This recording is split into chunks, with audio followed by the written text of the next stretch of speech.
नमस्कार दोस्तों, आप सभी का स्वागत है आपके अपने YouTube चैनल IQ वर्ल्ड पे। उम्मीद करता हूँ कि आप लोग अच्छे होंगे, आपकी तैयारी अच्छे ढंग से चल रही होगी। दोस्तों, आज का ये वीडियो खास करके उन अभ्यर्थियों के लिए डेडिकेटेड है जिन्होंने ग्रुप डी का फॉर्म फिलअप किया है और वो चाहते हैं कि उनका फाइनल सिलेक्शन ग्रुप डी में हो जाए। तो आज की इस वीडियो में मैं आप लोगों को बताऊँगा कि ग्रुप डी का सबसे बढ़िया पोस्ट कौन सा है। मैंने रेलवे में 2015 से लेकर के 2022 तक सर्विस किया है, यानी लगभग 7 साल मैंने रेलवे को सेवा दिया है। तो इस 7 सालों में मेरा जो अनुभव है तो उसी के आधार पर मैं आज आप लोगों को बताऊंगा। इस 7 सालों में मैंने कई पोस्ट पर रेलवे में काम किया है।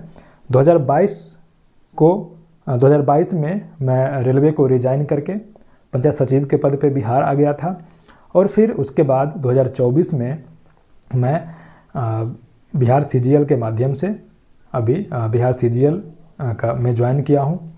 ठीक है, तो आज मैं आप लोगों को बताऊंगा ग्रुप डी में जो सैलरी, प्रमोशन और जॉब नेचर, इसी तीनों के आधार पर सबसे बढ़िया पोस्ट कौन सा है। हो सकता है आप किसी दूसरे को बढ़िया पोस्ट समझ जाएं, लेकिन मेरे अनुसार, मैंने जो रेलवे में काम किया है तो मेरे अनुसार कौन सा सबसे बढ़िया पोस्ट है रेलवे में, तो उसी पर आज हम लोग बात करेंगे।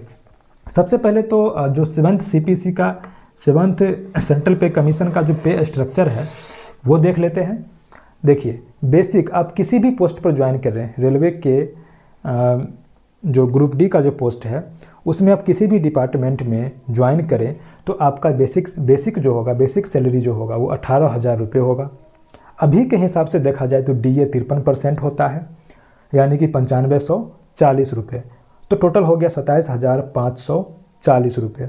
ठीक है, इसमें अगर हम लोग ऐड कर दें, एक होता है ट्रेवलिंग अलाउंस, रेलवे में होता है क्या, जो ट्रेवलिंग होता है वो होता है। ठीक है, तो वो लगभग ग्रुप डी स्टाफ को 900 के आसपास रुपये मिलता है, तो 900 इसमें ऐड कर दीजिए तो कितना हो जाएगा, 04482, यानी 28,440 रुपये। ये आपको किसी भी पोस्ट पर ज्वाइन करिएगा रेलवे में ग्रुप डी पर, तो ये सैलरी आपको मिनिमम आपके NPS कटने के बाद, जो भी NPS कटेगा 2-2.5 हज़ार रुपये, उसके बाद आपको इतना सैलरी मिलेगा।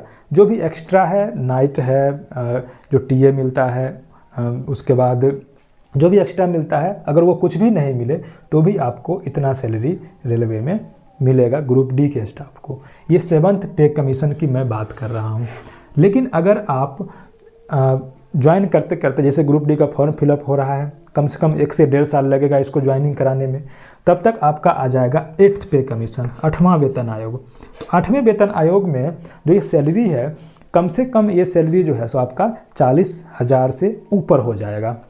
ठीक है, यानी ग्रुप डी का जो मिनिमम सैलरी है वो 40,000 रुपये के आसपास आपका पहुंच जाएगा। ठीक है, 8वां पे कमीशन में।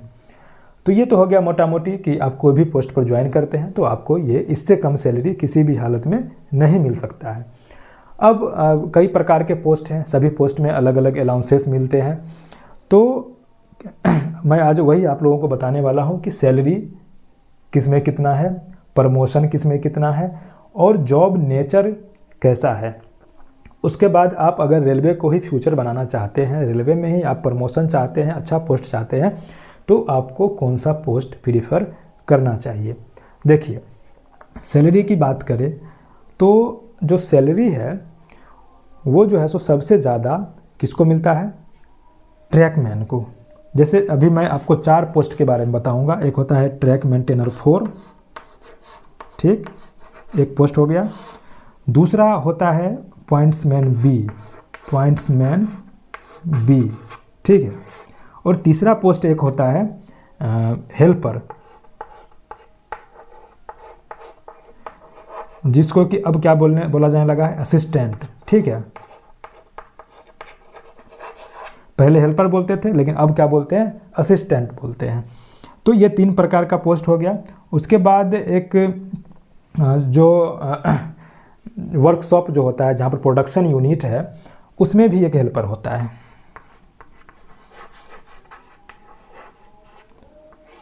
ठीक है, तो ये चारों प्रकार का पोस्ट जो है अभी रेलवे में अभी आपको ग्रुप डी में देखने को मिलेगा। जैसे देखिए सैलरी बात करें तो सैलरी सबसे ज़्यादा जो है ट्रैक मेंटेनर 4 को मिलता है, क्योंकि इसको हार्डशिप और रिस्क अलाउंस भी मिल जाता है। तो इसका सैलरी लगभग मिला जुला करके आपका अभी 33 से लेकर के 34,000 रुपये तक आपको सैलरी मिल जाएगा, ठीक है, ट्रैक मेंटेनर 4 में। लेकिन इसका जो जॉब नेचर वो बहुत ही बेकार है, आपका बहुत ही मेहनत का है, इसमें बहुत ज़्यादा आपको मेहनत करना पड़ेगा। आप चाहते हैं कि जॉब के साथ पढ़ाई कर लें तो थोड़ा सा डिफ़िकल्ट हो जाता है इसमें, ठीक है। उसके बाद अगर बात करें पॉइंट्समैन बी, ठीक है, तो पॉइंट्समैन बी जो है दोस्तों ये ऑपरेटिंग डिपार्टमेंट का जॉब है, ठीक है, ऑपरेटिंग का है। और ऑपरेटिंग में इसमें जो है आपका सैलरी थोड़ा कम रहेगा, इसी के आसपास रहेगा सैलरी, ठीक है, 29,000 के आसपास रहेगा। इसमें नाइट में आपको ड्यूटी करना पड़ेगा, आपको इसमें नाइट में भी ड्यूटी रहता है, ठीक है। और जैसे ट्रैक मेंटेनर 4 में 8 घंटे का ड्यूटी होता था, इसमें हो जाएगा कहीं कहीं पर आपको 8 घंटा है, कहीं कहीं पर 12 घंटा का भी ड्यूटी है, ठीक है। और इसमें क्या है कि आपको बैठ करके जॉब करना है, ज़्यादा आपका मेहनत का जॉब नहीं है, ज़्यादा आपको शारीरिक रूप से परेशान होने का ज़रूरत नहीं है। इसमें आप बैठना है, रात में ड्यूटी दिन में ड्यूटी, आपको क्या करना है, ज़्यादा इसमें हैक्टिक नहीं है, ये बैठ करके जॉब करने वाला। इसमें आप पढ़ाई कर सकते हैं, ठीक है। और आगे आते हैं हेल्पर, सभी डिपार्टमेंट का हेल्पर होता है, इंजीनियरिंग हो, सिग्नल एंड टेलीकॉम हो, चाहे इलेक्ट्रिकल हो, कोई भी डिपार्टमेंट हो, सभी में असिस्टेंट का ज़रूरत पड़ता है। जितने भी टेक्नीशियंस होते हैं उसके साथ असिस्टेंट का ज़रूरत पड़ता है। तो इसमें भी आपका जो है सैलरी ठीक ठाक रहता है। हेल्पर अगर आप हैं तो साथ में अगर आप फील्ड में जाते हैं तो आपको टीए मिलता है, ठीक है। उसके बाद आते हैं हेल्पर जो प्रोडक्शन यूनिट है, प्रोडक्शन यूनिट में जो हेल्पर होता है उस पर आते हैं। जैसे कहीं पर रेलवे का इंजन निर्माण है, कहीं चक्का निर्माण है, कहीं पर धुरी निर्माण कारखाना है, कहीं पर कोच का निर्माण कारखाना है, बहुत सारे रेलवे के कारखाना होता है। तो उसमें जो असिस्टेंट का पोस्ट होता है वो उसको बोलते हैं जो प्रोडक्शन यूनिट का हेल्पर। इसमें क्या होता है, आपको हमेशा दिन में ड्यूटी होता है, ठीक है, इसमें नाइट ड्यूटी नहीं होता है, ठीक है। और साथ ही साथ इसमें अगर जितना ज़्यादा प्रोडक्शन होगा उस यूनिट से तो उसी के अनुसार पर इसमें पैसा भी मिलता है, अलग से एक्स्ट्रा सैलरी के अलावा भी इसमें पैसा मिलता है इसके हेल्पर को, ठीक है। तो अब आते हैं, चलिए चारों पोस्ट के बारे में हो गया। और मैंने जो रेलवे में जॉब किया है लगभग में 7 साल, तो उस 7 साल में मैंने जो अनुभव किया है उसके अनुसार मैं बताता हूं आपको कि पॉइंट्समैन बी जो है ये रेलवे का 1 नंबर जॉब है ग्रुप डी में, ठीक है। अगर आपने फॉर्म फिल अभी तक नहीं किया है तो 1 नंबर पर पॉइंट्समैन बी जरूर डालिएगा, ठीक है। इसमें क्या है देखिए, इसमें 2 फ़ायदा है, एक तो होता है LDC और एक होता है GDC। इसमें अगर आप 3 साल तक कंटिन्यू सर्विस कर लिए हैं, 3 साल तक, तो आप लेवल 2, लेवल 3, लेवल 4 इस पोस्ट के लिए एलिजिबल हो जाएंगे। LDC एग्ज़ाम देने, डिपार्टमेंटल एग्ज़ाम होता है, तो LDC का लेवल 2, लेवल 3, लेवल 4 में जाने के लिए आप एलिजिबल हो जाएंगे। जो ऑपरेटिंग डिपार्टमेंट का पोस्ट है जैसे कि TCCC, उसके बाद जो भी लेवल 3 और 2 का जो ऑपरेटिंग या कमर्शियल का पोस्ट है तो उसमें आप जाने के लिए एलिजिबल हो जाते हैं, ठीक है। उसके बाद बात करें, अगर आपका कंटिन्यू सर्विस 5 साल का हो गया है तो आप गुड्स गार्ड, उसके बाद SM या senior commercial clerk, senior CC, senior TC, इसमें जाने के लिए आप एलिजिबल हो जाते हैं।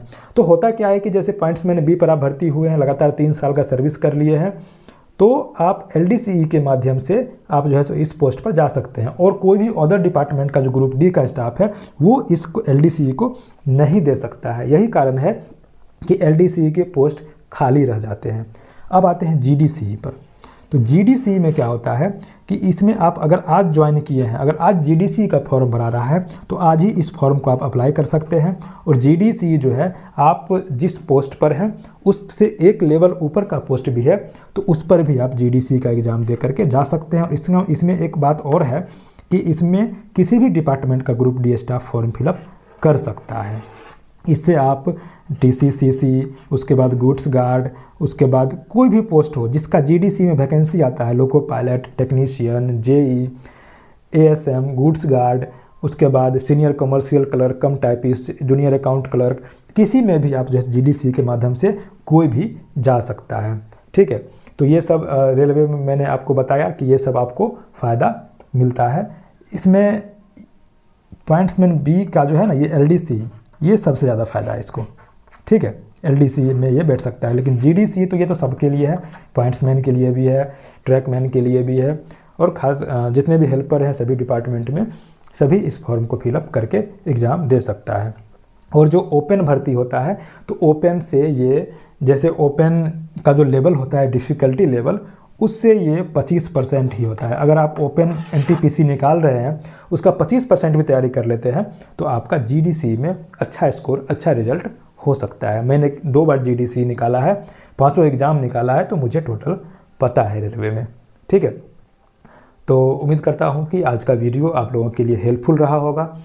अगर आपको कुछ डाउट है तो आप ज़रूर कमेंट करिएगा, आगे मैं वीडियो में उसका भी वीडियो बनाने का प्रयास करूँगा। कोई भी पोस्ट को लेकर के आपका कन्फ्यूज़न है, कुछ आपको लगता है कि आपको कुछ जानकारी होना चाहिए आपके प्रेफरेंस के अनुसार, तो आप लोग ज़रूर कमेंट कीजिएगा।